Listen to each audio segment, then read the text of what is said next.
They saw her and immediately dismissed her.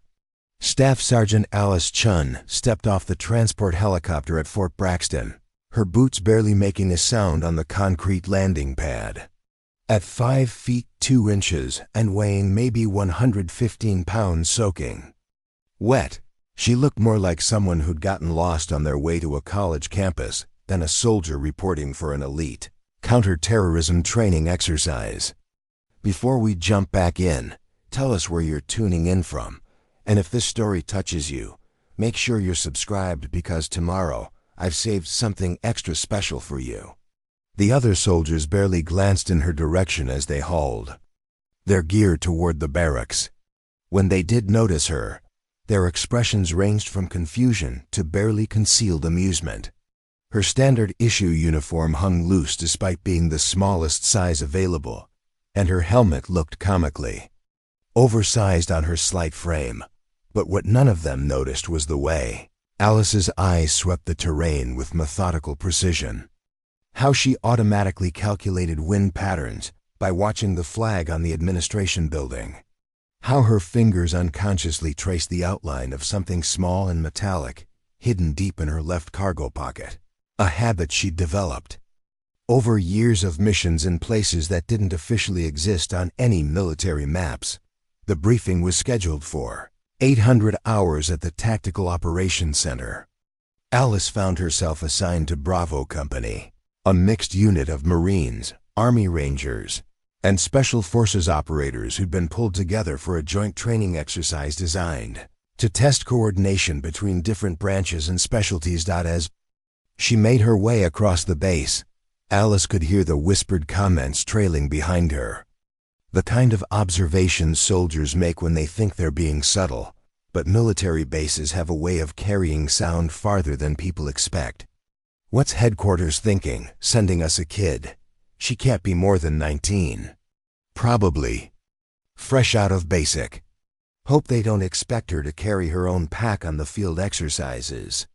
Alice had heard variations of these comments for the better part of 8 years, ever since she'd first enlisted at 18 against her parents' wishes. Her father, a retired Marine colonel, had spent months trying to talk her out of military service, convinced that someone with her build would never survive the physical demands of combat. Arms training. The irony wasn't lost on her. Growing up in a military family in Colorado Springs, she'd been around soldiers her entire life. She knew what they expected to see, and she'd learned early that there were advantages to being underestimated, while other soldiers felt compelled to prove themselves through displays of bravado or physical intimidation. Alice had discovered that invisibility could be its own form of power. At the operations center, she found a seat in the back corner, the same strategic positioning she'd favored since her first deployment. Close enough to hear everything, far enough back to observe without being observed. Her gear was arranged with the same meticulous precision she'd maintained for years, each item positioned for instant access if needed. The other soldiers filed in gradually, their conversations loud and confident. The Rangers clustered near the front, trading stories from recent deployments in East Africa. The Marines spread out across the middle rows, their desert camouflage a sharp contrast to the Army's woodland pattern uniforms. The Special Forces operators took positions along the walls, their experience evident in the way they positioned themselves with clear sight lines to all exits. Alice opened her notebook, revealing pages of dense notes from previous exercises and deployments, each entry written in the same compact script that had documented everything from insurgent movement patterns in urban environments to the ballistic calculations needed for extreme, long-range engagements in mountainous terrain. To a casual observer, it looked like the methodical note-taking of a dedicated but unremarkable soldier. Lieutenant Colonel Marcus Kane entered the room with the bearing of someone who'd spent 22 years turning chaos into order. His uniform was immaculate, his posture rigid, and his expression suggested that he viewed this training exercise as seriously as any real-world mission. "Listen up, people," Kane announced, his voice carrying easily across the room. Over the next 5 days, you're going to be tested in ways that will push your limits and force you to work together across branch lines. This isn't a competition between services. This is about proving that American forces can operate as a unified fighting force, regardless of which uniform they're wearing. The scenario he outlined was complex and realistic. A terrorist cell had seized control of a communications facility in mountainous terrain, holding civilian contractors hostage while using the installation to coordinate attacks across the region. The joint force would need to conduct reconnaissance, plan and execute a coordinated assault, and secure the facility while minimizing civilian casualties. As Kane spoke, Alice's eyes were already analyzing the terrain maps displayed on the wall-mounted screens. The target facility was positioned on high ground, surrounded by rocky outcroppings that would provide excellent concealment for defensive positions. Multiple approach routes existed, but each presented unique challenges that would require careful coordination between ground forces and supporting elements. Staff assignments are as follows, Kane continued, reading from his tablet. Alpha Company will handle direct assault elements. Charlie Company takes responsibility for perimeter security and blocking positions. Bravo Company. He paused, his eyes scanning the room until they found Alice in the back corner. Bravo Company will provide reconnaissance and supporting fires. The phrase supporting fires caused a ripple of interest through the room. In military terminology, that could mean anything from mortar teams to designated marksmen to specialized sniper elements. Alice felt the familiar tightness in her chest that came whenever she was assigned to a unit that didn't know her background, didn't understand what she brought to the mission. Around her, the other members of Bravo Company were already making assumptions about roles and capabilities based on appearance and reputation. Sergeant First Class Jake Morrison, a ranger with arms like tree trunks and a chest full of combat ribbons, was clearly positioning himself as the unit's natural leader. Staff Sergeant Carlos Rodriguez, a Marine scout with the weathered look of someone who'd spent years in desert environments, was studying the terrain maps with the intensity of someone planning real operations. Master Sergeant Tommy Williams, a Special Forces operator whose quiet confidence marked him as someone with extensive combat experience, was making notes in a green military notebook, occasionally glancing up to assess his new teammates. His eyes passed over Alice without pause, categorizing her as support personnel rather than a potential combat asset. Individual weapon assignments and specialized equipment will be distributed after this briefing, Kane announced. Platoon leaders will coordinate with their company commanders to develop tactical plans. Remember, this exercise is being observed and evaluated by personnel from Joint Special Operations Command. Your performance here could influence future assignment opportunities and career progression. The weight of that statement settled over the room like a heavy blanket. JSOC evaluations weren't routine training assessments. They were auditions for the kind of missions that never appeared in newspapers. The operations that required soldiers who could perform at the absolute highest levels under the most demanding conditions. As the briefing concluded, soldiers began clustering in small groups, naturally gravitating toward others from their own branch or with similar specialties. Alice remained in her seat, continuing to study the terrain displays while the room gradually emptied around her. She was calculating sight lines and potential firing positions when a shadow fell across her notebook. Looking up, she found Sergeant Morrison standing beside her table, his expression a mixture of curiosity and barely concealed condescension. "You're the new addition to Bravo Company?" Morrison asked, his tone suggesting he was already forming opinions about her potential contribution to the mission. "Staff Sergeant Chun," Alice replied simply, closing her notebook without haste but with the deliberate movement of someone protecting sensitive information. "What's your background, Chun? Admin? Communications?" Morrison's questions carried the assumption that someone with her appearance couldn't possibly be assigned to a direct combat role. "General infantry," Alice answered, which was technically accurate while revealing nothing about the specialized training that had consumed the last 6 years of her military career. Morrison nodded, the kind of gesture that suggested he was filing her away in the category of soldiers who would need extra supervision and protection during field exercises. "Well, don't worry about keeping up during the physical stuff. We'll make sure you're positioned somewhere safe during the actual assault." "Phases." Alice smiled slightly, an expression that could have been interpreted as gratitude but contained depths Morrison couldn't begin to fathom. "Appreciate the consideration, Sergeant." As Morrison walked away, Alice reopened her notebook and returned to her calculations. The target facility's elevation, combined with the surrounding terrain, created several potential positions that could provide overwatch for the entire operational area. Positions that would require a level of marksmanship precision that most soldiers never developed. Even after years of training, her fingers traced the outline of the small metal object in her cargo pocket again, an unconscious gesture that had become as natural as breathing.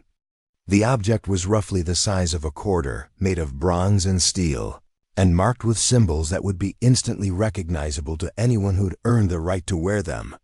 But for now, it remained hidden, just another secret carried by a soldier who'd learned long ago that the most dangerous weapons were often the ones nobody saw coming. Outside, the afternoon sun was casting long shadows across the training areas where tomorrow's exercise would unfold. Alice gathered her gear with the same methodical precision she'd maintained since her first day of basic training, each movement economical and purposeful. The barracks assignment put her in a room with 3 other female soldiers from different companies, an arrangement that would provide privacy for equipment preparation and personal time. As she unpacked her gear, Alice was careful to maintain the illusion of being just another infantry soldier assigned to a supporting role. Her personal equipment told a different story, but only to someone who knew what to look for. The scope covers were standard military issue, but the scopes themselves bore modifications that weren't available through normal supply channels. Her boots were broken in with the precise wear patterns that came from hours spent in prone firing positions on diverse terrain.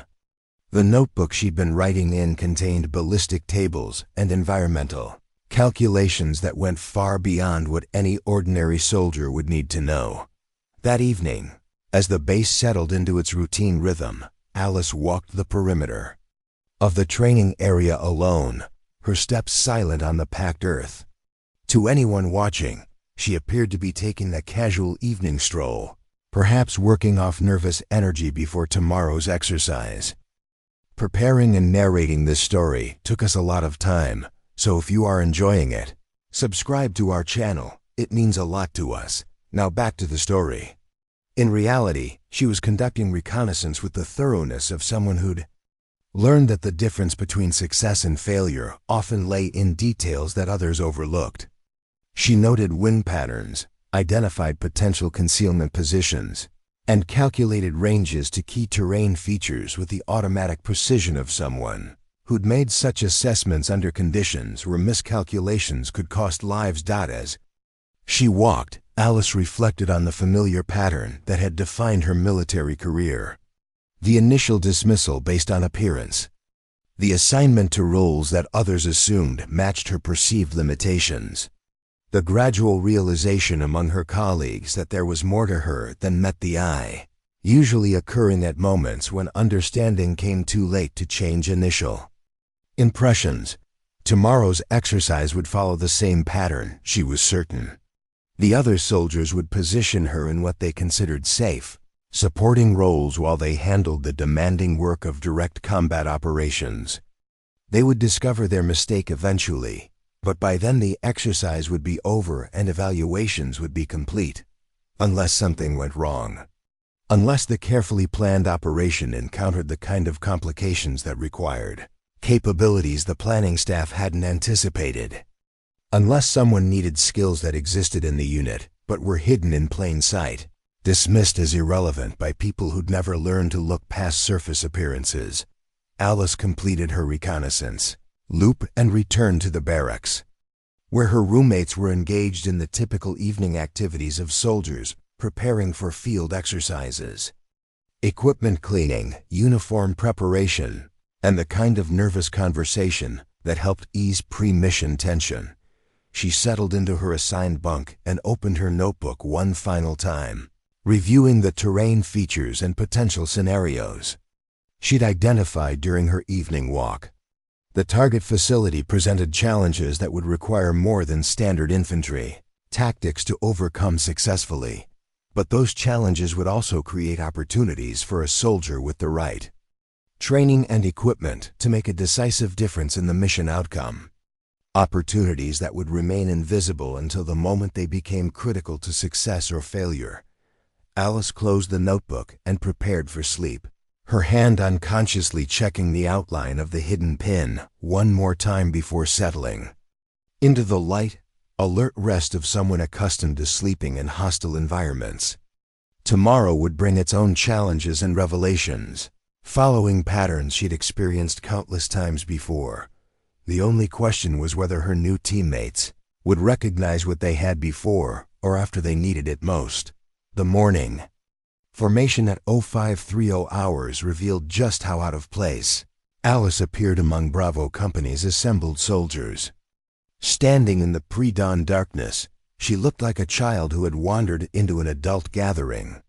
The other soldiers towered over her, their gear seemingly proportioned for normal-sized humans, while hers appeared oversized despite being the smallest available. Sergeant First Class Morrison took one look at the formation and made an executive decision that would set the tone for everything that followed. "Chun, you'll be staying back with the command element today. This is going to be a long movement over rough terrain." Alice maintained her neutral expression, though her eyes briefly flicked toward the rucksacks the other soldiers were shouldering. Standard issue packs loaded with equipment that, based on the way some soldiers were adjusting their straps, probably exceeded regulation weight limits. She'd carried heavier loads over longer distances in terrain that made these North Carolina hills look like manicured parkland. "Roger, Sergeant," she replied, knowing that arguing would only reinforce preconceptions about her capabilities and attitude. "Master." Sergeant Williams approached with a radio handset and a clipboard thick with administrative paperwork. "Chun, you'll be our primary communications liaison with battalion headquarters. Keep track of checkpoint reports and maintain contact with the command post every 30 minutes. The assignment was meant to be helpful, positioning her in a role that would keep her safely away from the physical demands of the reconnaissance mission, while still contributing to the overall operation. Williams genuinely believed he was looking out for a soldier who clearly wasn't suited for the more demanding aspects of military operations. As the company prepared to move out, Alice found herself relegated to the command vehicle, a modified Humvee equipped with communication equipment and designed to follow at a safe distance behind the dismounted elements.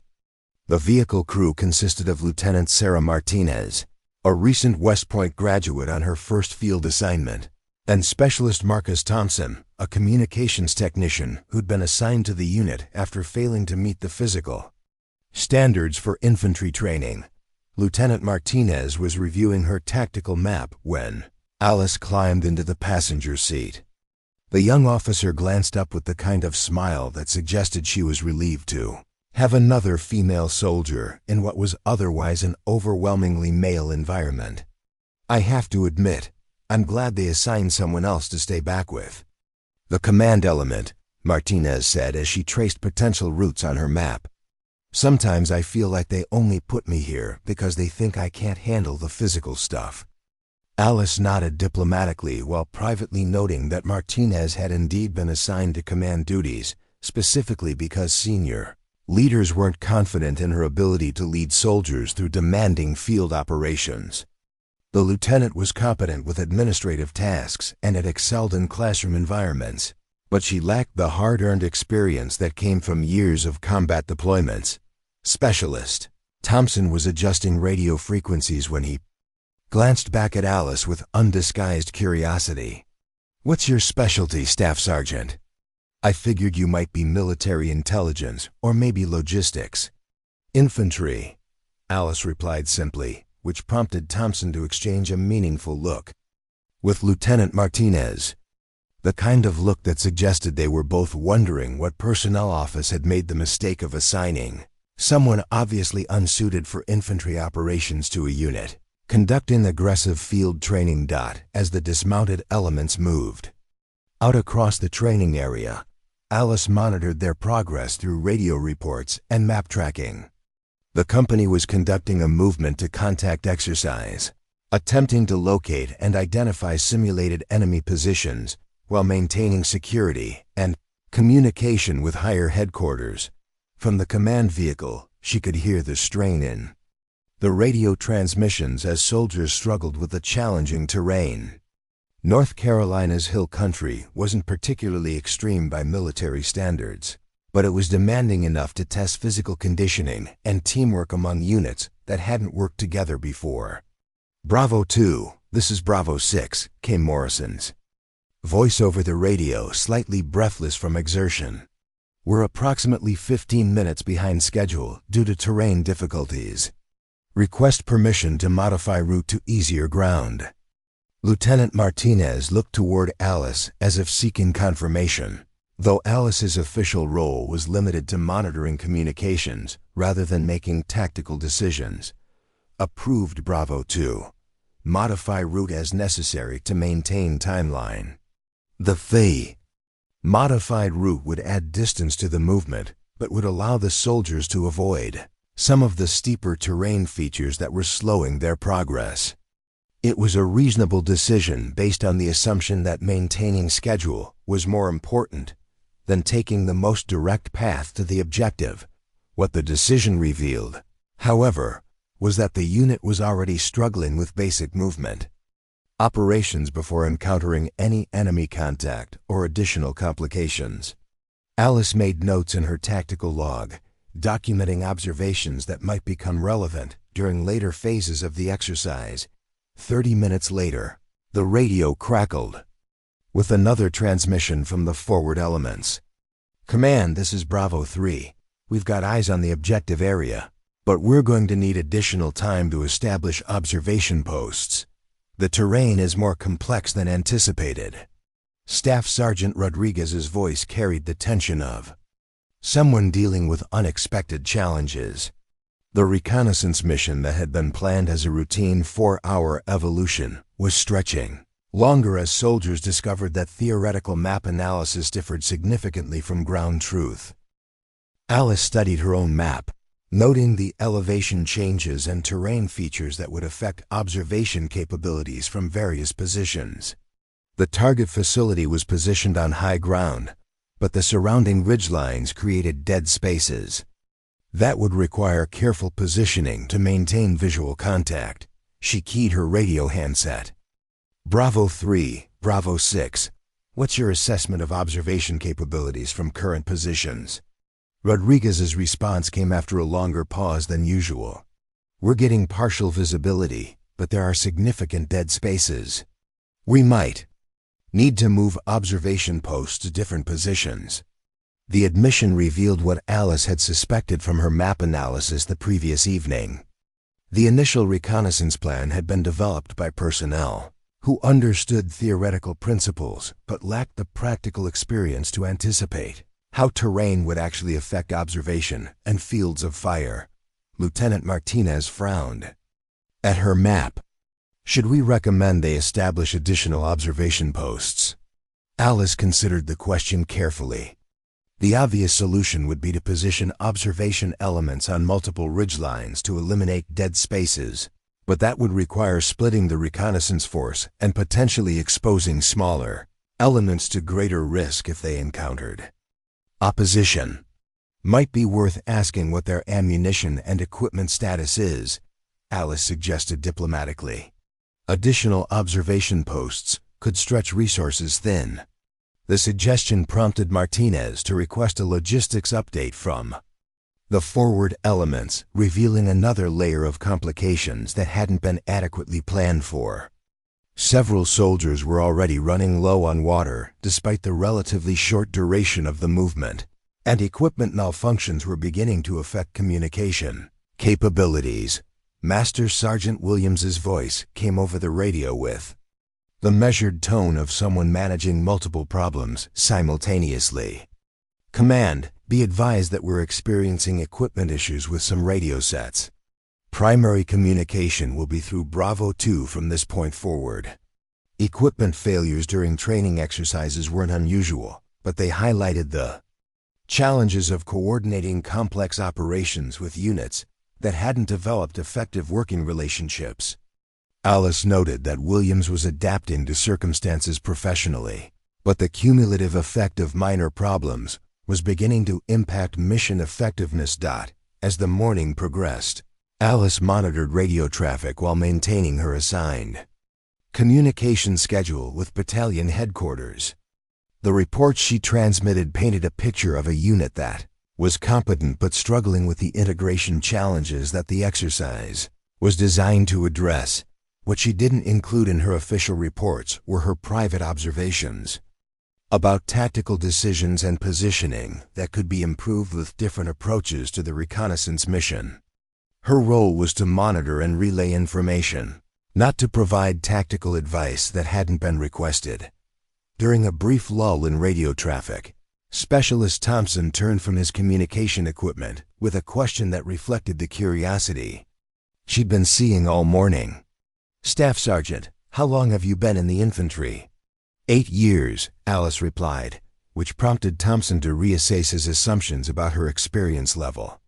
8 years was significant time in service, indicating that she was a career soldier rather than someone completing a single enlistment. "Any deployments?" Lieutenant Martinez asked, her tone suggesting genuine interest rather than casual conversation. "A few," Alice answered without elaborating. Military personnel learned early that deployment stories could be sensitive topics, and discussing operational details was often restricted by security classifications. The vague response left Martinez and Thompson to draw their own conclusions about Alice's background, but their assumptions continued to be shaped by her physical appearance rather than her service record. They were both thinking in terms of administrative deployments or support roles rather than direct combat operations. The radio interrupted their conversation with an urgent transmission from the forward reconnaissance element. "Command Bravo 2, we've got movement in the objective area. Multiple personnel, armed, moving between buildings." The exercise scenario was escalating as planned, with opposing force personnel beginning to react to the presence of reconnaissance elements. Alice noted the time and began tracking the developing situation as radio reports painted a picture of increasing enemy activity around the target facility. "Bravo 2, Command. Can you provide a detailed count and disposition of observed personnel?" Morrison's response revealed the limitations of their current observation capabilities. "Negative, Command. Partial visibility only. Estimate 6 to 8 personnel, but we're not getting clear observation of the entire facility." The tactical problem was becoming more complex as the exercise progressed. The reconnaissance mission had identified enemy presence, but couldn't provide the detailed intelligence that would be needed for planning follow-on operations. The partial information created uncertainty about enemy strength and disposition that would complicate any assault planning. Alice found herself mentally calculating solutions to the observation problem based on her analysis of the terrain and enemy positions. The dead spaces that were limiting reconnaissance effectiveness could be eliminated by repositioning observation elements to different locations, but that would require movement that might compromise concealment. Alternatively, the observation problem could be solved by establishing positions at greater range, using elevated terrain to achieve line of sight over intervening obstacles. Such positions would require different equipment and capabilities than the unit currently had deployed, but they would provide the comprehensive observation needed for detailed intelligence gathering. She kept these thoughts to herself, maintaining her assigned role as communications monitor while the forward elements continued to struggle with the tactical challenges they'd encountered. Her job was to relay information, not to solve problems that experienced NCOs and officers were supposed to handle through standard military procedures. The morning's events were establishing a pattern that Alice recognized from previous exercises and deployments. Well-intentioned soldiers making reasonable decisions based on standard procedures, but encountering difficulties that required adaptive thinking and specialized capabilities that weren't immediately apparent within the unit. As the exercise continued to develop, Alice documented events in her tactical log with the thoroughness of someone who understood that seemingly minor details often became significant factors in determining success or failure. The pattern of small problems and suboptimal solutions was creating conditions that would likely require intervention at some point during the exercise. But for now, she remained in her assigned supporting role, monitoring communications and maintaining contact with higher headquarters, while the soldiers who were supposed to be handling the demanding work discovered that real-world operations were more complicated than theoretical training had prepared them for.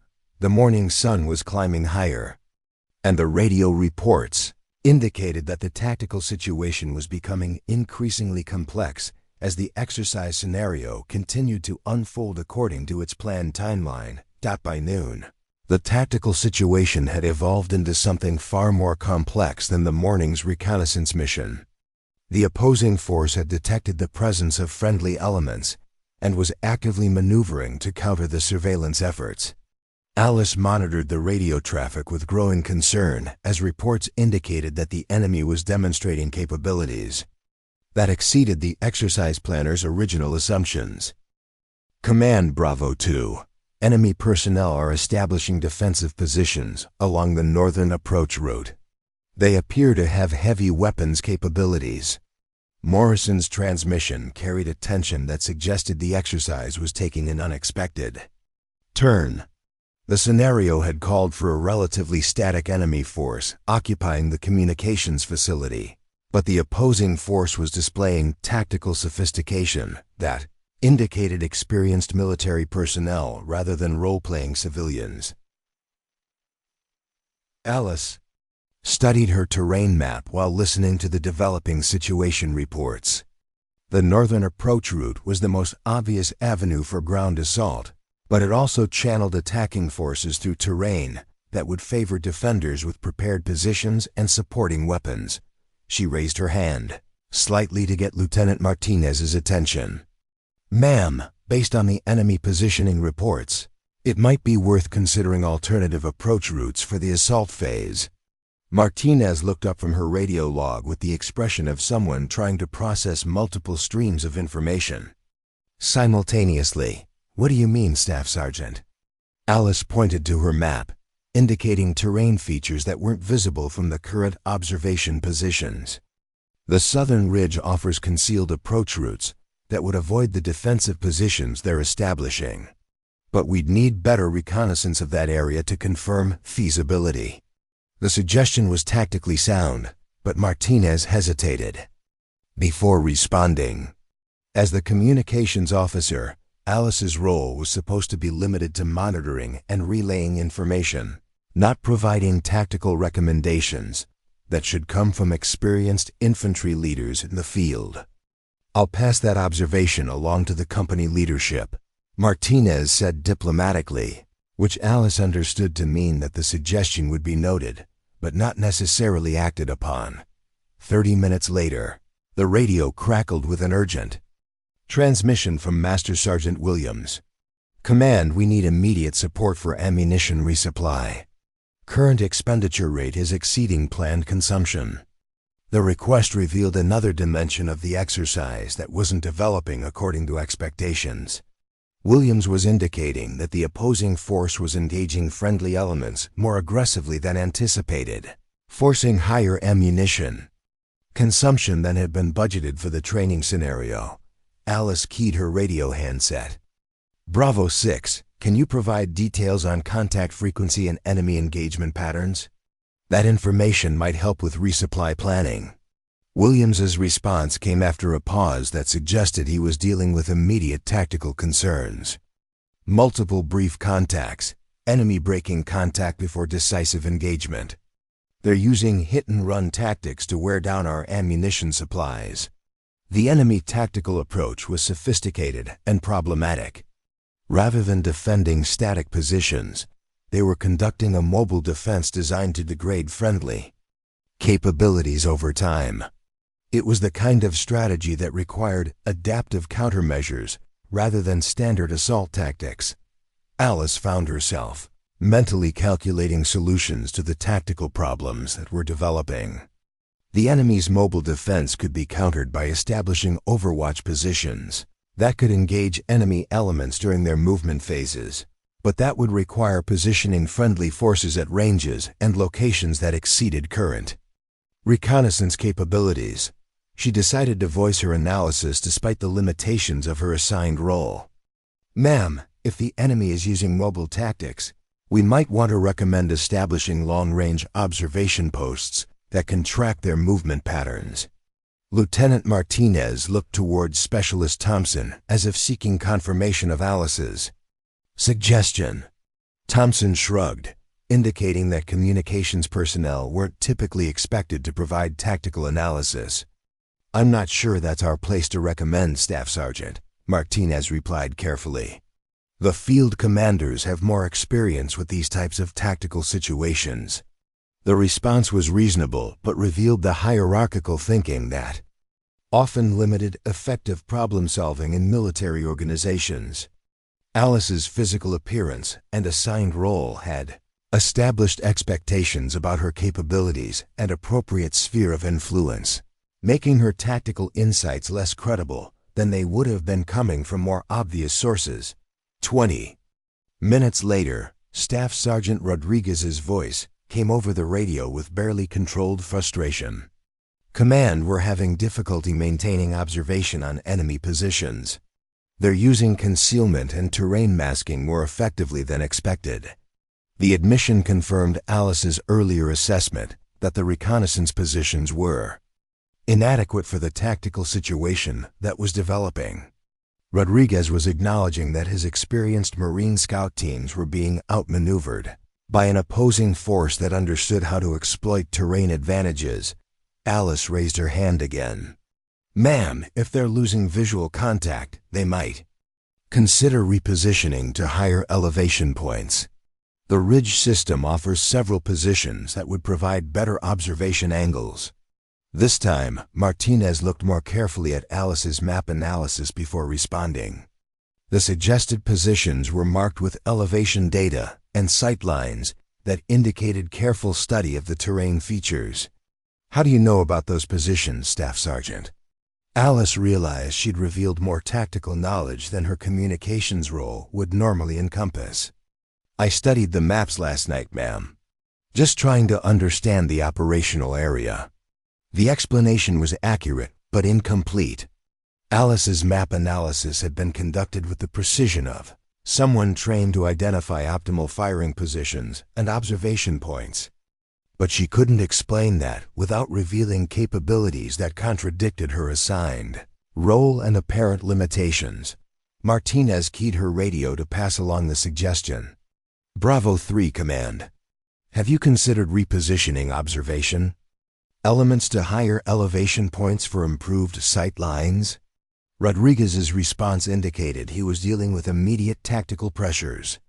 We've considered it, but movement to those positions would require significant time and might compromise current concealment. The concern was valid, but reflected thinking that prioritized maintaining current positions over achieving better tactical advantage. It was the kind of conservative decision-making that could lead to gradual degradation of friendly capabilities. As the enemy continued to exploit their tactical advantages, Alice found herself wanting to explain that the short-term risk of repositioning would be offset by the long-term benefits of improved observation capabilities. But she recognized that such detailed tactical analysis would raise questions about her background and training that she wasn't prepared to answer. Instead, she made another suggestion within the bounds of her assigned role. "Ma'am, maybe we could request an updated intelligence assessment from the battalion? They might have additional information about enemy capabilities and tactics." The suggestion was diplomatically phrased to avoid directly criticizing the field commanders while still attempting to influence the tactical situation. Martinez nodded and began preparing a request for additional intelligence support. As the afternoon progressed, the pattern of tactical challenges continued to develop. The opposing force demonstrated increasing sophistication in their defensive operations, using terrain and mobility to counter every friendly initiative. Radio reports indicated growing frustration among the assault elements as standard tactics proved ineffective against the adaptive enemy. "Command Bravo 2, we're going to need additional time to develop effective approach routes. Current reconnaissance is insufficient for assault planning." Morrison's transmission revealed that the morning's confidence had been replaced by the reality of dealing with a more capable enemy than anticipated. The reconnaissance mission that was supposed to provide clear intelligence for assault operations had instead revealed the limitations of standard observation techniques against a mobile, sophisticated opposing force. Alice listened to the developing situation with the analytical detachment of someone who'd encountered similar tactical challenges in operational environments. The problems facing Bravo Company were predictable consequences of underestimating enemy capabilities and failing to adapt reconnaissance methods to the actual situation. She decided to make one more attempt to influence the tactical situation within the constraints of her assigned role. "Ma'am, if standard reconnaissance isn't providing adequate intelligence, they might consider using different observation techniques or positioning methods." Martinez looked up from her radio log with an expression that suggested she was beginning to recognize that Alice's suggestions consistently addressed tactical problems before they became critical. "What kind of different techniques, Staff Sergeant?" Alice hesitated, knowing that any detailed explanation would reveal training and experience that contradicted the assumptions everyone had made about her capabilities and background. "Long range observation methods that can maintain security while providing detailed intelligence on enemy positions and movement patterns." The phrase long-range observation was carefully chosen to suggest capabilities without explicitly describing them. Martinez studied Alice's expression as if trying to determine whether the communications specialist was offering genuine tactical expertise or simply repeating theoretical knowledge from military manuals. Before Martinez could respond, the radio erupted with urgent transmissions from multiple elements. "Contact! Contact! Bravo 3 taking fire from multiple positions." The enemy had initiated a coordinated attack on the reconnaissance elements, using their knowledge of friendly positions to achieve tactical surprise. Alice monitored the chaotic radio traffic as reports of casualties and equipment losses indicated that the tactical situation was deteriorating rapidly. "Bravo 2, move to support Bravo 3.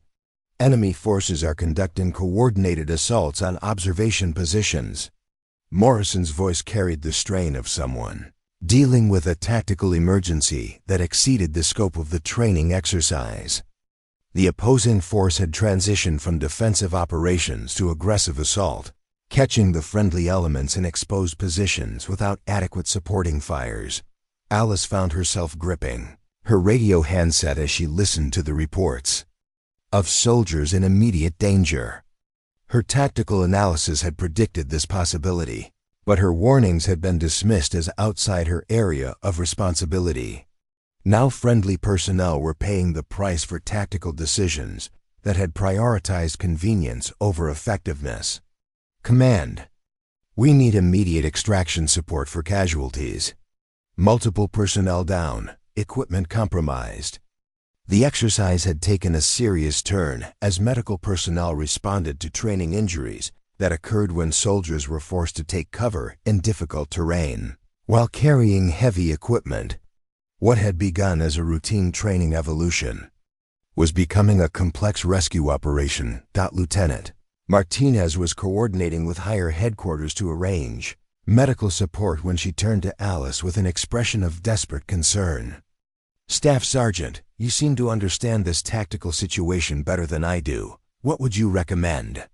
The question represented a dramatic shift in Martinez's assessment of Alice's capabilities, but it came at a moment when the tactical situation had deteriorated beyond the point where conventional solutions would be effective.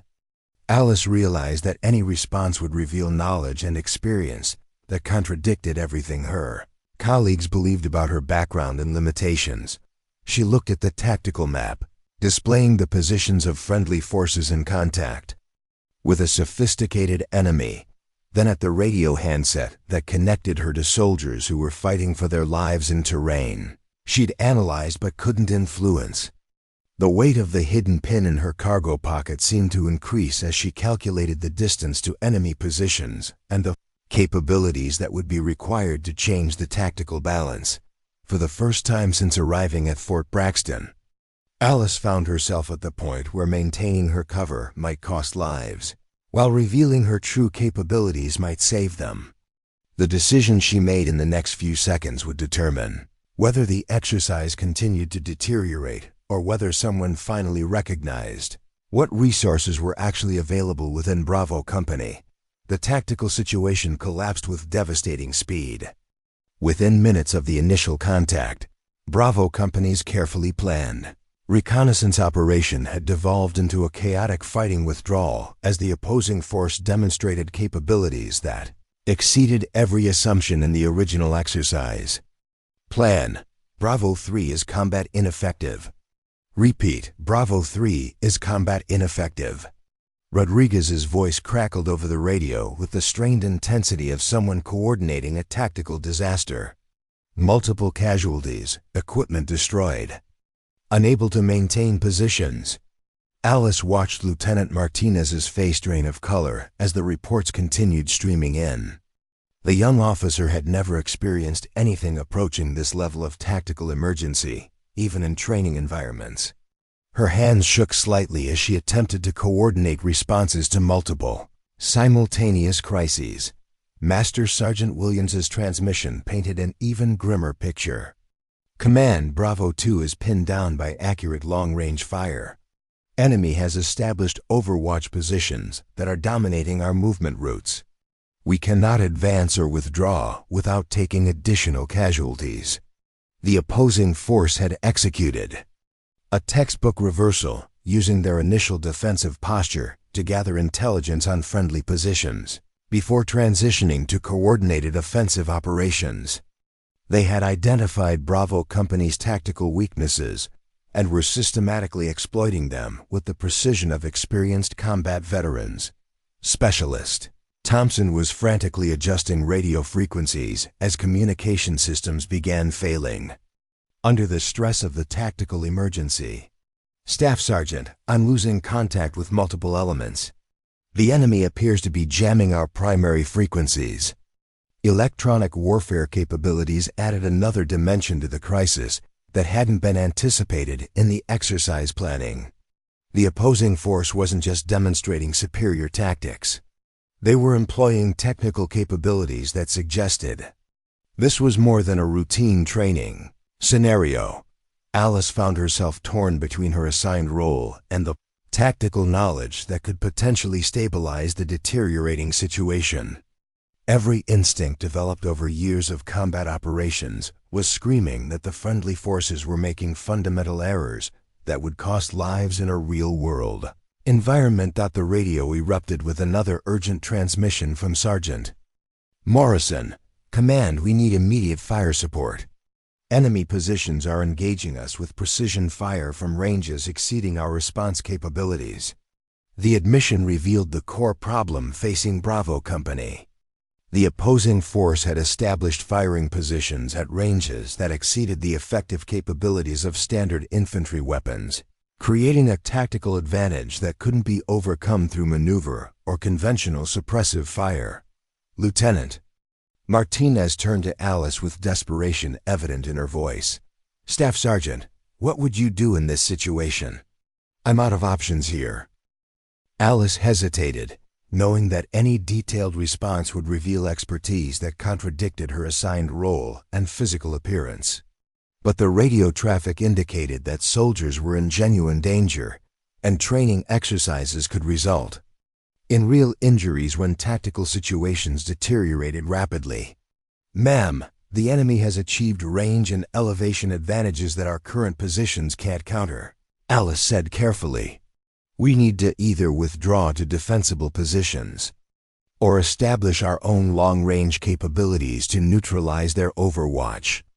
The analysis was tactically sound, but didn't address the practical problem of how a reconnaissance unit could develop long-range fire capabilities when they were already pinned down by superior enemy positions. Martinez looked at her map with the expression of someone trying to solve an impossible puzzle. "But how do we establish long-range capabilities when we don't have any specialized equipment or personnel?" Martinez asked, her voice carrying the frustration of someone discovering that textbook solutions didn't always match available resources. Alice felt the weight of the hidden pin in her cargo pocket as she calculated distances to the enemy positions that were dominating the battlefield. The ranges involved were well within her operational capabilities, but revealing that fact would require explanations that would fundamentally change how everyone perceived her role and background. Before she could respond, the tactical situation deteriorated further. "Command, Bravo 1 is taking casualties. We need immediate medical evacuation support." Morrison's transmission indicated that the exercise had crossed the line from training scenario to actual emergency as soldiers sustained injuries during their attempts to maneuver under fire. The opposing forces' aggressive tactics were forcing friendly personnel into terrain and situations that exceeded safe training parameters. Alice listened to the chaos on the radio while studying her terrain map with the analytical precision of someone calculating firing solutions. The enemy positions were clearly marked by their muzzle flashes and radio intercepts, creating a target array that would be vulnerable to counterfire from the right position with appropriate equipment. "Ma'am," Alice said quietly, "there might be options available that haven't been considered."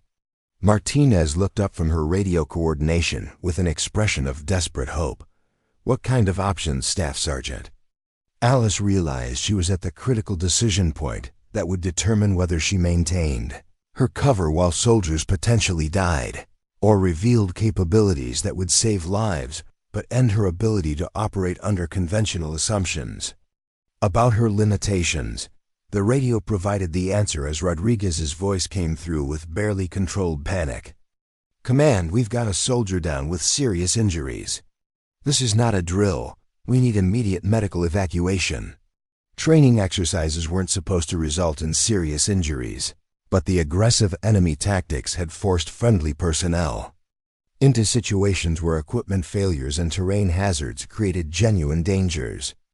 Alice could hear the strain in Rodriguez's voice as he dealt with a real medical emergency in the middle of a tactical disaster. "Lieutenant."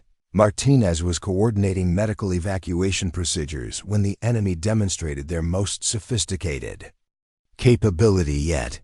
"Command, all elements report loss of GPS navigation. Enemy appears to be employing electronic warfare against our positioning systems." The opposing force had effectively blinded Bravo Company's navigation capabilities, making coordinated movement nearly impossible while maintaining their own tactical advantages. It was a level of electronic warfare sophistication that suggested military capabilities far beyond what should have been available for a training exercise. Alice found herself automatically calculating alternative navigation methods using terrain features and celestial positioning, skills that had been essential during operations in environments where electronic systems were unreliable or compromised. But explaining those capabilities would require revealing training that contradicted everything her colleagues believed about her background. Specialist. Thompson was struggling with communication equipment when he made an observation that added another layer to the crisis. Staff Sergeant, I'm picking up radio transmissions that don't match our exercise frequencies. I think there might be actual hostile forces involved in this scenario. The possibility that the opposing force included real enemy personnel rather than training role-players explained the sophisticated tactics and electronic warfare capabilities they demonstrated.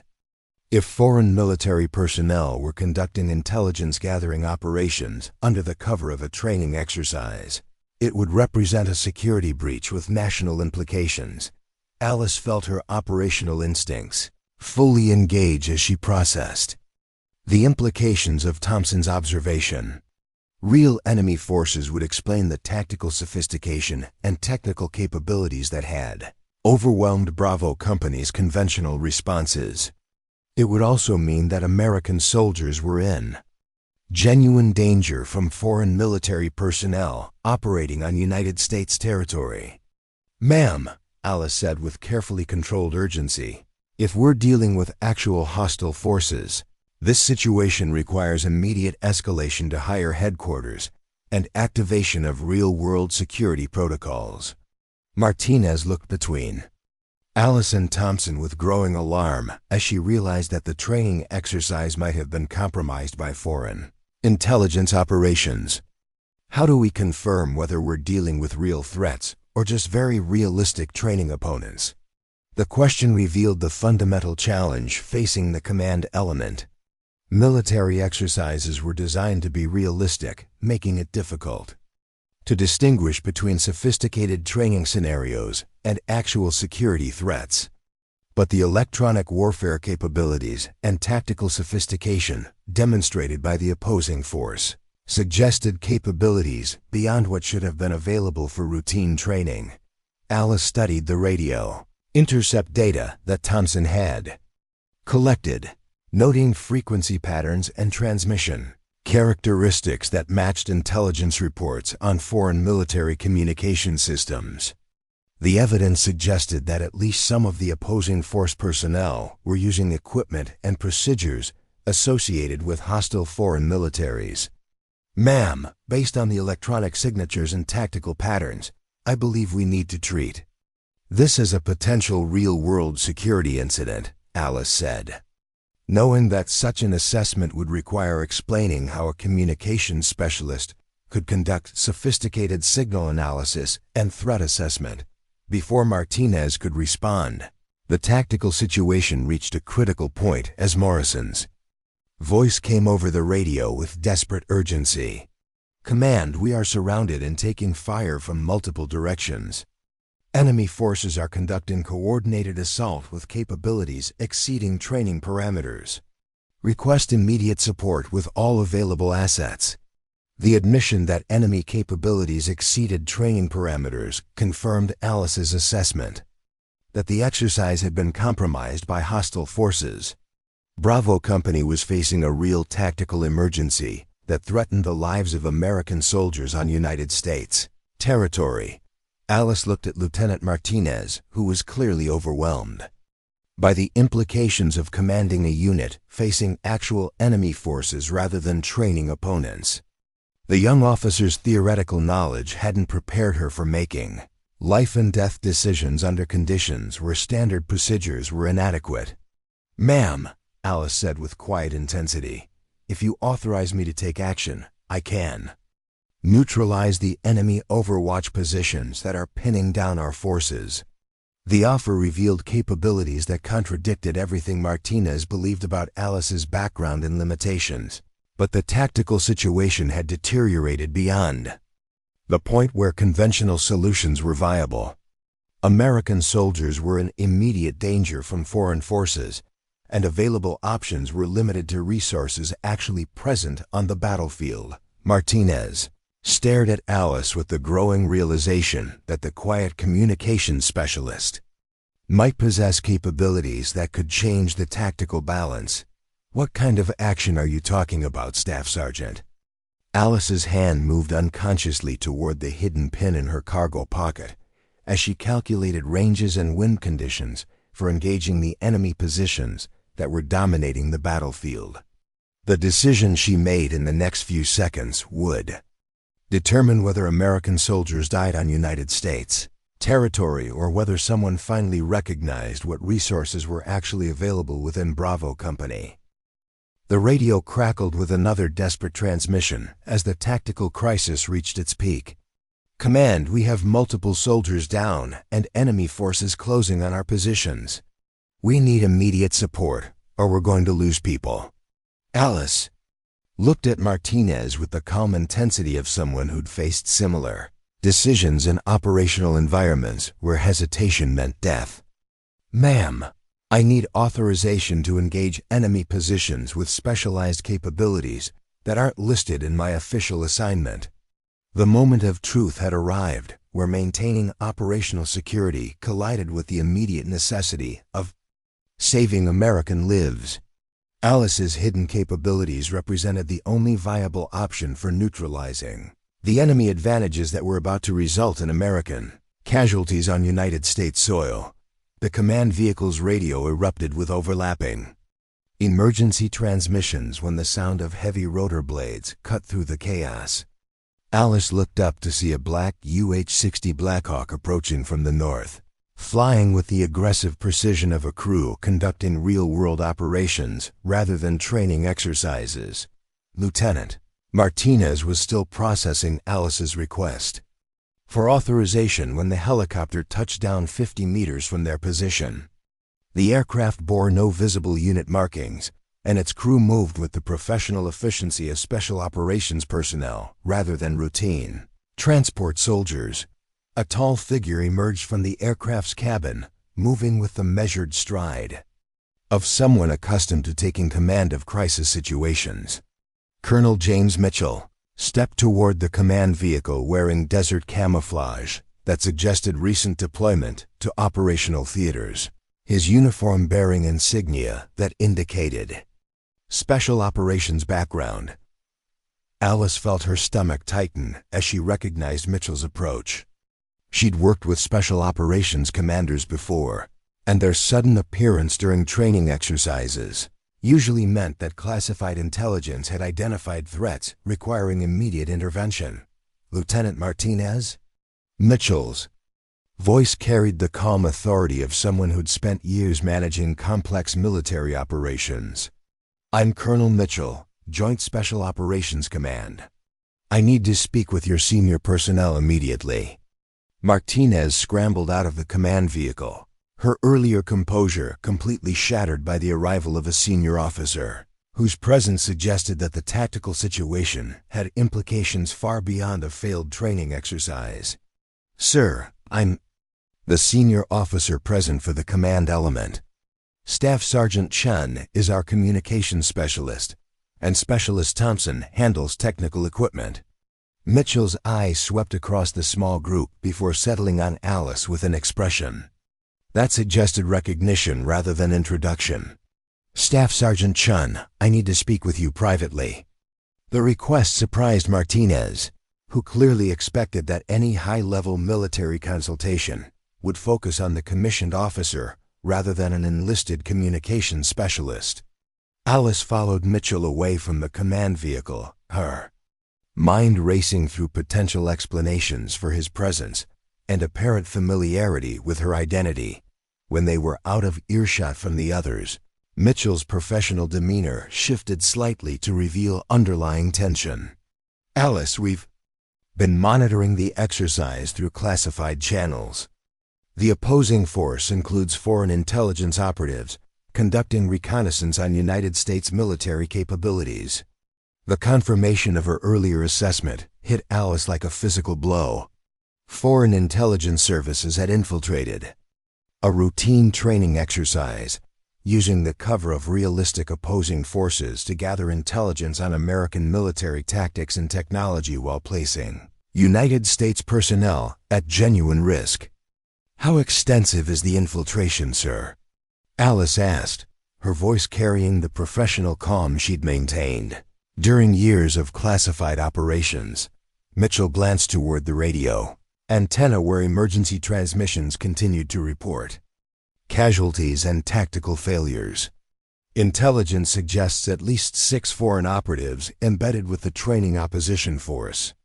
They're using the exercise to test American response capabilities while gathering signals intelligence on our communication systems. The scope of the security breach explained the sophisticated electronic warfare and tactical capabilities that had overwhelmed Bravo Company's conventional responses. Foreign military personnel weren't just role-playing enemy forces.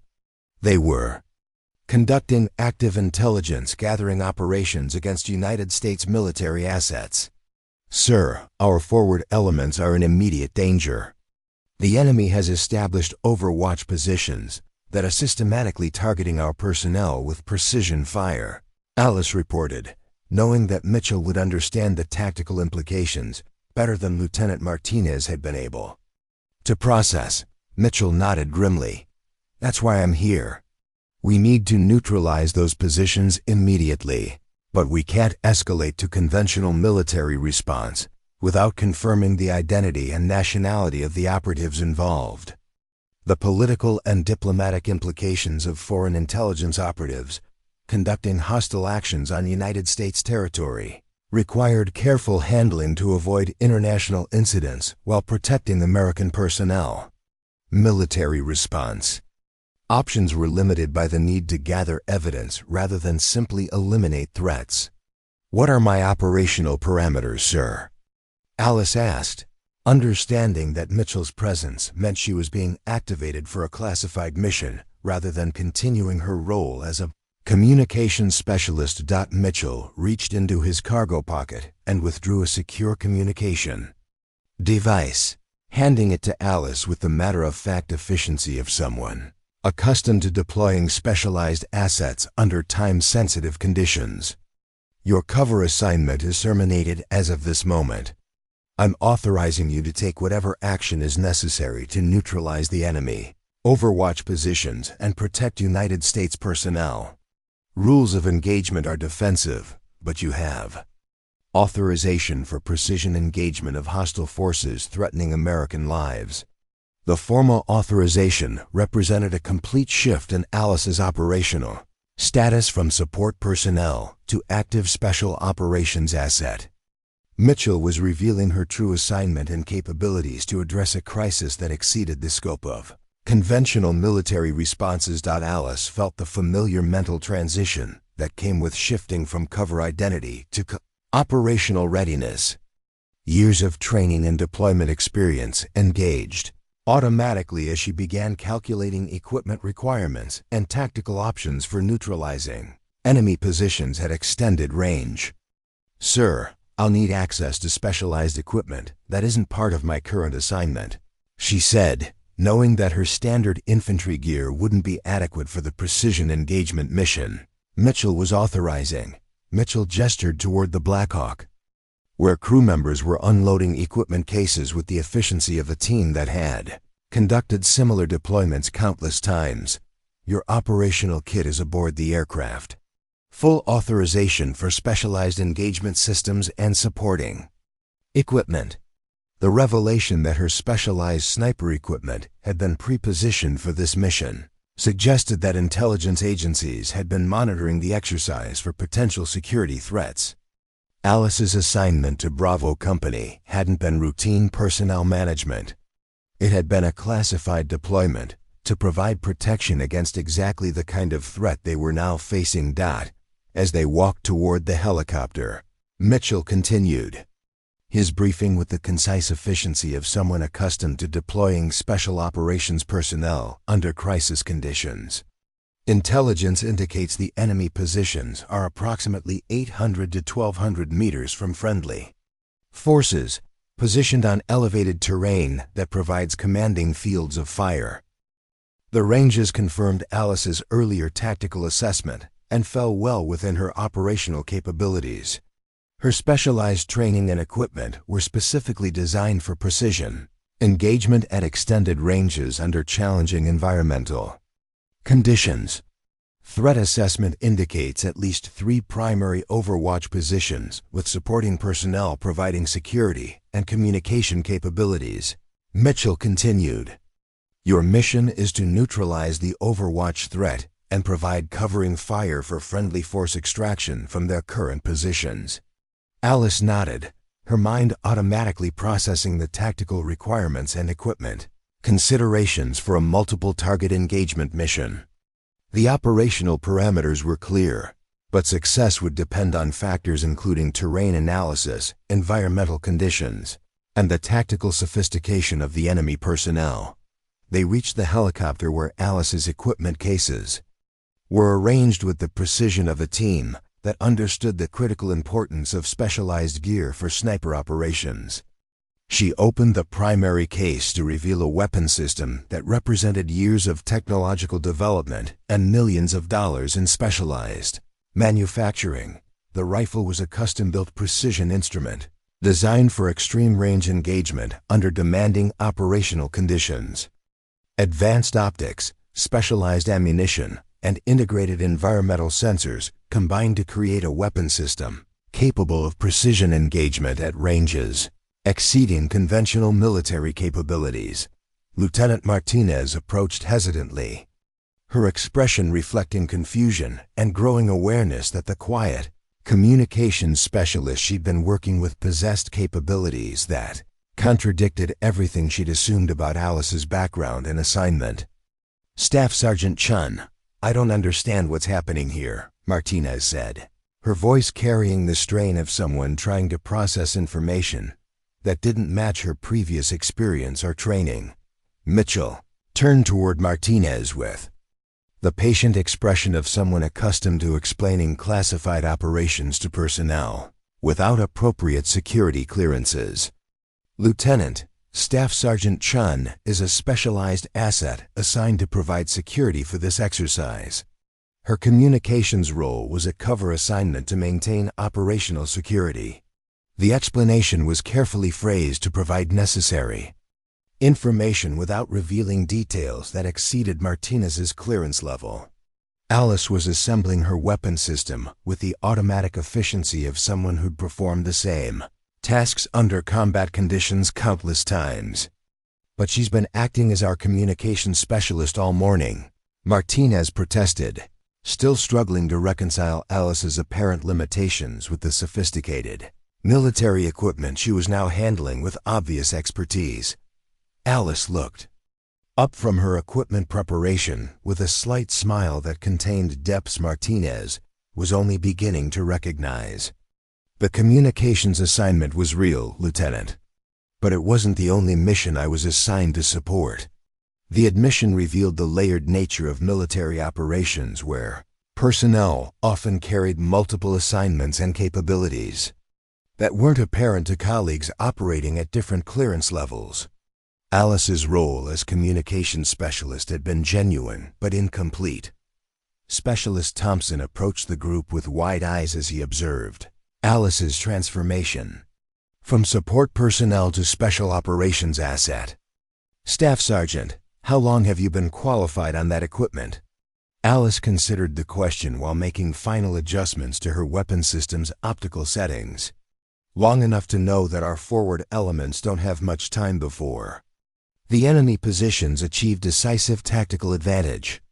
The response avoided specific details about her training and background while emphasizing the immediate tactical requirements that had prompted Mitchell's authorization for her to reveal her capabilities. Time was becoming a critical factor as radio reports indicated that Bravo company's situation continued to deteriorate. Mitchell checked his watch with the expression of someone monitoring multiple time-sensitive operations simultaneously. Alice, friendly forces are reporting increased enemy activity.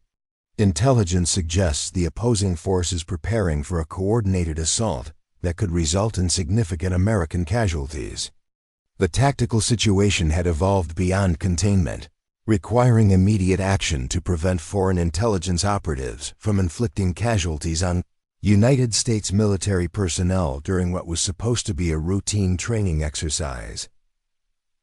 Alice, completed her equipment preparation, and stood with the weapon system that would transform the tactical balance of the engagement. For the first time since arriving at Fort Braxton, she appeared exactly as dangerous as her training and experience had made her. "Sir, I'm ready to neutralize the enemy overwatch positions," she reported with the calm professionalism of someone who'd conducted similar missions under far more challenging conditions.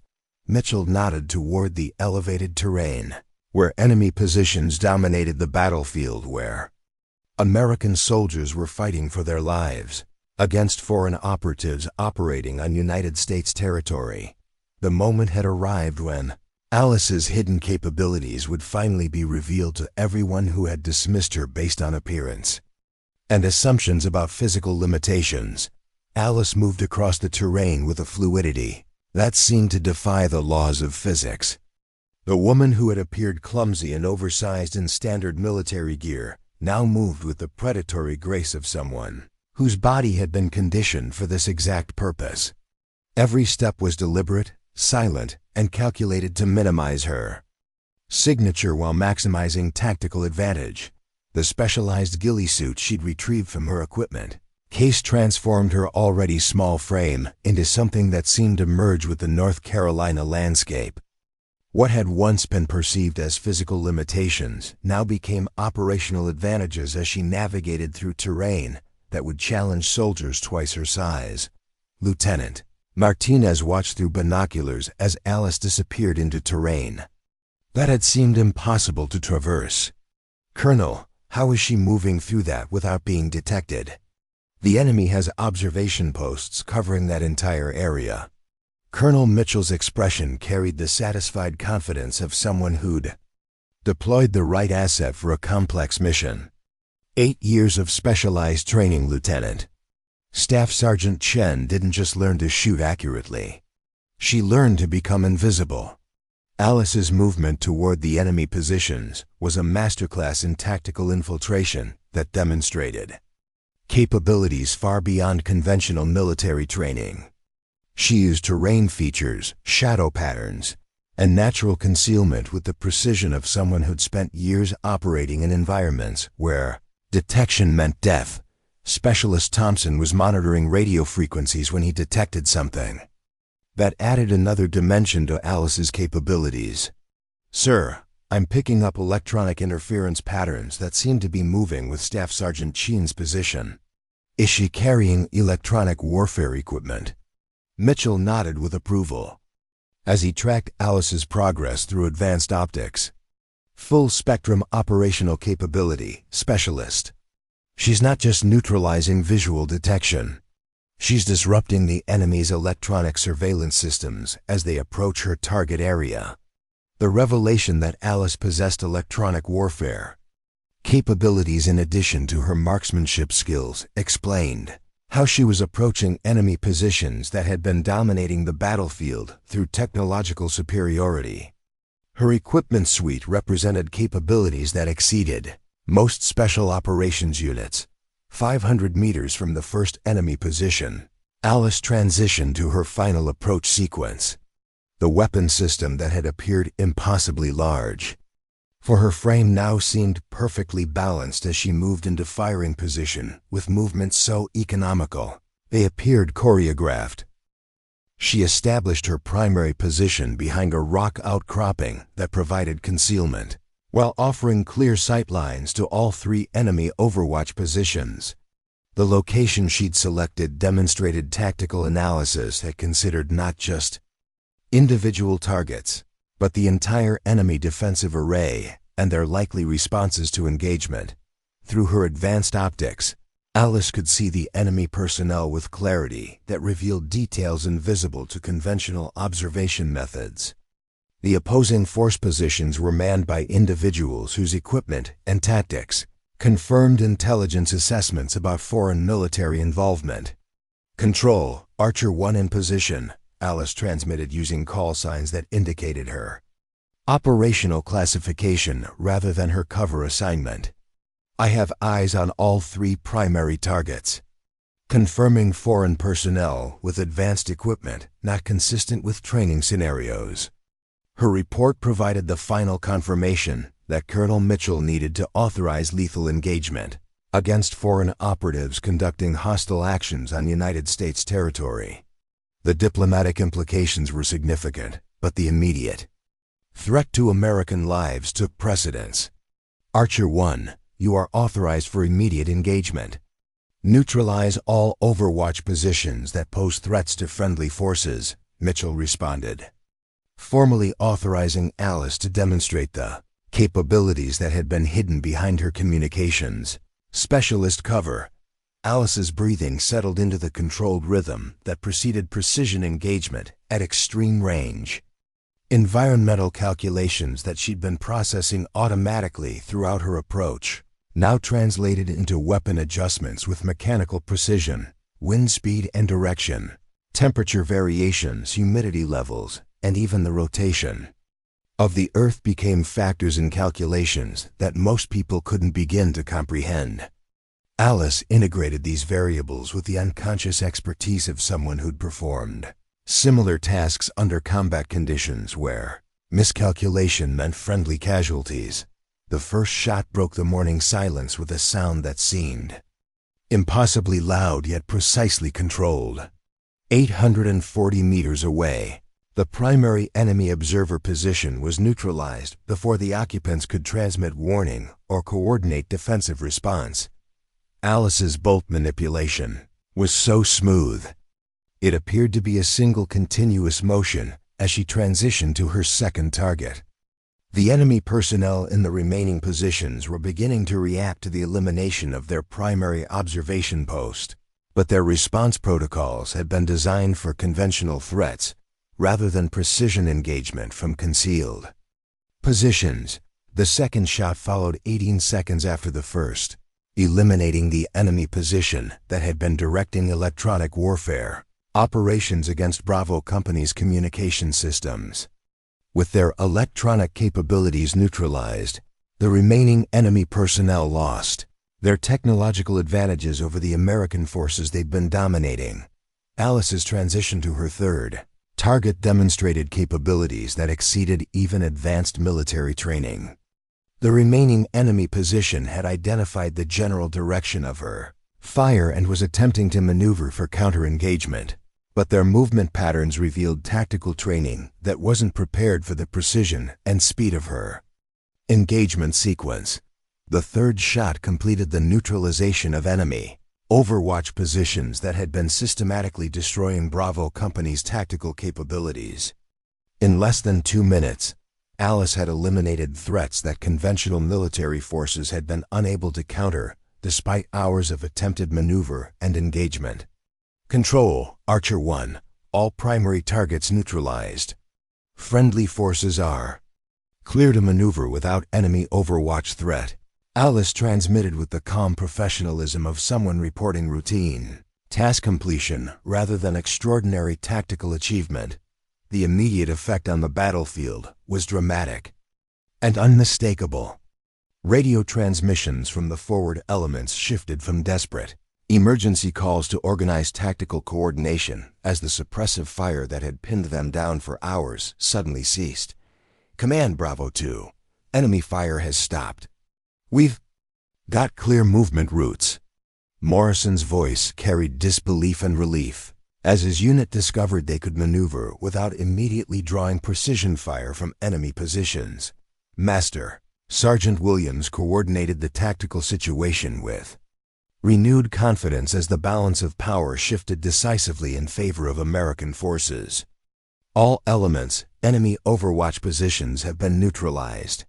Begin coordinated movement to extract casualties and secure the operational area. Alice maintained her position to provide overwatch for friendly force movement while scanning for additional enemy personnel who might attempt to re-establish tactical advantage. Her role had transitioned from active engagement to protective overwatch, ensuring that American forces could complete their mission without renewed threat from hidden enemy positions. Lieutenant Martinez was coordinating medical evacuation for the injured soldiers when she realized the full scope of what Alice had accomplished. Colonel, She eliminated 3 separate enemy positions at ranges exceeding 800 meters in less than 2 minutes. That's not just marksmanship. That's capabilities I've never seen before. Mitchell's expression carried the satisfaction of someone whose tactical assessment had been validated by operational results. Staff Sergeant Chun represents 8 years of specialized training and operational deployment in environments where those capabilities were essential for mission success and friendly force survival. The transformation in how everyone perceived Alice was complete and irreversible.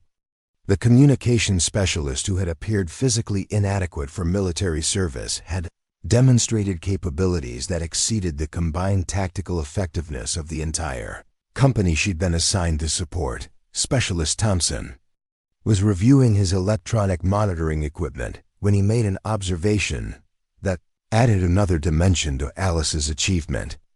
"Sir, the electronic warfare interference that was disrupting our communications stopped at exactly the same time as the enemy fire. She didn't just eliminate the overwatch positions. She neutralized their entire electronic warfare capability." The revelation that Alice's mission had included electronic warfare components explained how she'd been able to approach enemy positions despite their technological surveillance advantages. Her operational capabilities encompassed multiple specialties that most military units couldn't combine effectively. Radio transmissions from the forward elements continued to report successful movement and casualty evacuation as American forces regained tactical initiative that had been lost when the exercise was compromised by foreign intelligence operatives. "Command, all casualties are stable and ready for evacuation. Enemy personnel in the objective area appear to have withdrawn following the elimination of their overwatch positions," Rodriguez reported, indicating that the foreign operatives had chosen to disengage rather than continue operations without their tactical advantages. Alice began her withdrawal from the firing position with the same systematic precision she demonstrated throughout the engagement. Equipment was secured and camouflage restored with movements that left minimal evidence of her presence, despite the sophisticated nature of her operational activities. Her return to the command post revealed another aspect of her capabilities. As she moved across terrain that had seemed impassable during her initial infiltration, the same physical characteristics that had made her appear unsuited for military service now demonstrated their advantages for specialized operations, requiring concealment and precision movement. Lieutenant Martinez was waiting when Alice reached the command vehicle, her expression reflecting complete reassessment of everything she'd assumed about military capabilities and personnel assignment. "Staff Sergeant, I owe you an apology. We had no idea what your actual capabilities were." Alice was securing her equipment with the methodical efficiency she'd maintained throughout her assignment when she responded with characteristic understatement. "No apology necessary, Lieutenant. The cover assignment was designed to be convincing." The response revealed the professional detachment that allowed special operations personnel to maintain operational security even when working alongside conventional military units for extended periods. Alice's ability to sustain her communications specialist role had been as demanding as her marksmanship capabilities. Colonel Mitchell approached as Alice completed her equipment security procedures. "Outstanding work, Sergeant. Mission accomplishment exceeded expectations, and friendly force casualties were minimized through your precision engagement of enemy positions." The formal commendation represented recognition of achievement that would never appear in public records, but would be documented in classified files that tracked the most significant special operations successes. Alice's performance had prevented what could have been a major intelligence disaster and potential loss of American lives. As medical helicopters arrived to evacuate the injured soldiers, the scope of what had been prevented became clear to everyone who'd witnessed the tactical transformation. Foreign intelligence operatives had been stopped from completing their mission while American forces regained control of a situation that had been deteriorating toward Potential catastrophe. Alice looked across the operational area where American soldiers were now moving with confidence rather than desperation, knowing that her hidden capabilities had made the difference between mission success and potential disaster. The weight of the bronze and steel pin in her cargo pocket seemed lighter now that its significance had finally been revealed to the people whose lives it had helped save. 3 hours after the last shot was fired, Fort Braxton had returned to an appearance of normalcy that masked the extraordinary events that had just concluded. The medical helicopters had departed with the wounded soldiers, whose injuries from the compromised exercise would heal completely within weeks. The foreign intelligence operatives had vanished as quietly as they had infiltrated, leaving behind only classified reports that would never see public disclosure. Alice sat in the debriefing room wearing her standard communications uniform, the glue, specialized equipment secured in cases that bore no external markings to indicate their contents. To any casual observer, she appeared to be the same unremarkable soldier who had stepped off the transport helicopter 2 days earlier, but the room's other occupants could never again see her through the lens of their original assumptions. Sergeant Morrison sat across the table with the expression of someone fundamentally reassessing his understanding of military capabilities and personnel assignments.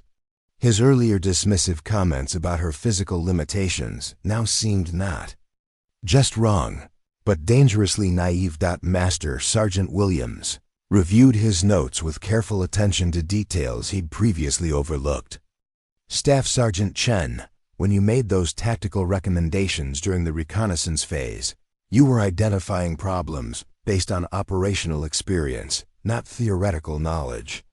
Alice nodded without elaboration, maintaining the professional reserve that had characterized her interactions throughout the assignment. Experience provides perspective that differs from classroom instruction, Master Sergeant. The understatement prompted Lieutenant Martinez to shake her head with a mixture of embarrassment and newfound respect. All those times you tried to warn us about what was going to happen. We dismissed your input because we thought you were just a communications specialist without field experience. The communications assignment was legitimate, Alice replied. But it wasn't the complete scope of my background or capabilities. Staff Sergeant Rodriguez leaned forward with the intensity of someone trying to understand how he'd misread a situation so completely. 8 years of service, and we never suspected you had special operations training. How is that possible? Alice considered the question with the care of someone whose operational security had depended on exactly that kind of invisibility. People see what they expect to see. Physical appearance creates assumptions that can be useful for maintaining cover assignments. Colonel Mitchell, who had remained silent during most of the debriefing, finally spoke with the authority of someone who understood the broader implications of what had occurred.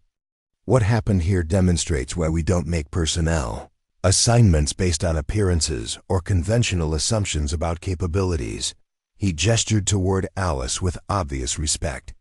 Staff Sergeant Chun's assignment to this exercise wasn't coincidental. Intelligence indicated potential security threats that required specialized response capabilities. Her cover role provided security while ensuring those capabilities were available if needed.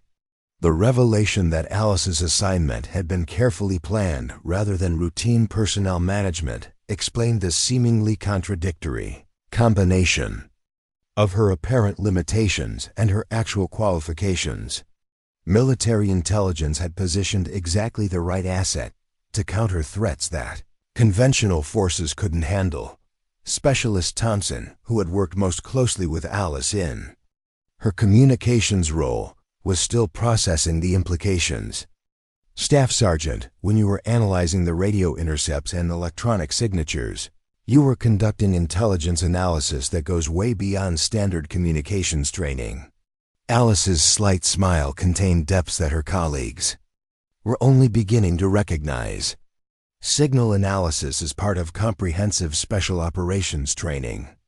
Understanding enemy capabilities requires technical knowledge that supports tactical decision-making.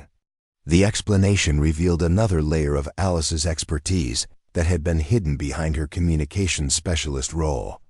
Her ability to identify foreign military signatures and assess electronic warfare capabilities had been essential to recognizing the true nature of the threat facing American forces. Lieutenant Martinez stood and extended her hand toward Alice with the formality of someone offering genuine respect rather than routine courtesy. "Staff Sergeant, I want to apologize for how we treated you during this exercise. We failed to recognize what resources we actually had available." Alice accepted the handshake with the grace of someone who'd encountered similar situations throughout her military career. "No apology necessary, Lieutenant.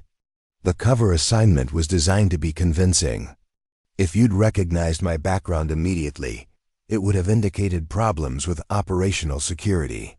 The response demonstrated the professional perspective that allowed special operations personnel to maintain effectiveness even when working under conditions where their true capabilities weren't recognized or appreciated by conventional military colleagues. Master Sergeant Williams closed his notebook with the deliberate motion of someone who'd learned lessons that would influence his future leadership decisions.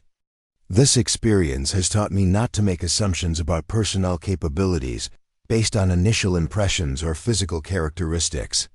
Alice gathered her gear with the same methodical precision she'd maintained throughout her assignment, each movement economical and purposeful. Every soldier brings capabilities to their unit. Sometimes those capabilities aren't immediately apparent, but that doesn't make them less valuable for mission accomplishment. Sergeant Morrison finally spoke, his voice carrying the weight of someone acknowledging a fundamental error in judgment. "Staff Sergeant, when I suggested you stay back from the physical challenges because of your size, I was completely wrong about what you could handle. Physical capability takes different forms," Alice replied diplomatically. "What matters is having the right capabilities available when the mission requires them." As the debriefing concluded, Colonel Mitchell provided the final assessment that would determine how the day's events were recorded in official reports. This exercise demonstrated the importance of recognizing and utilizing all available resources, regardless of how those resources might initially appear to conventional assessment. Alice stood to leave, shouldering her gear with movements that now appeared precisely calibrated rather than awkward.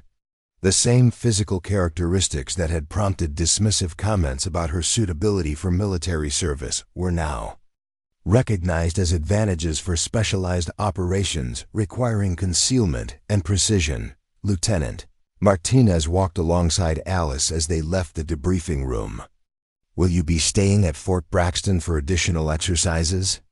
Alice's response carried the measured tone of someone whose assignments were determined by classified requirements rather than conventional military scheduling. "That depends on where my capabilities are needed next, Lieutenant." The answer reminded everyone that Alice's true role extended far beyond routine training exercises and personnel assignments. Her specialized skills were national assets deployed according to strategic requirements that didn't appear on standard military schedules. As Alice disappeared into the evening shadows that seemed to welcome her presence, the soldiers who had worked alongside her were left to process the profound lessons about assumptions, capabilities, and the dangers of judging people based on appearances. The quiet communications specialist who had seemed so out of place among elite military units had demonstrated that the most dangerous capabilities were often the ones nobody expected. Her hidden pin had finally been revealed, but only after proving that sometimes the smallest soldiers carry the largest impact. In the classified reports that would document the day's events, Alice's actions would be recorded as a textbook example of how specialized capabilities, properly deployed, could neutralize threats that conventional forces couldn't counter. But for the soldiers who had witnessed her transformation, the real lesson was simpler and more personal. Never underestimate the quiet ones, who seem to see everything while saying nothing. The most effective warriors often hide in plain sight, waiting for the moment when their true capabilities become the difference between success and failure, between life and death, between mission accomplishment and catastrophic defeat. Up next, you've got 2 more standout stories right on your screen. If this one hits the mark, you won't want to pass these up. Just click and check them out.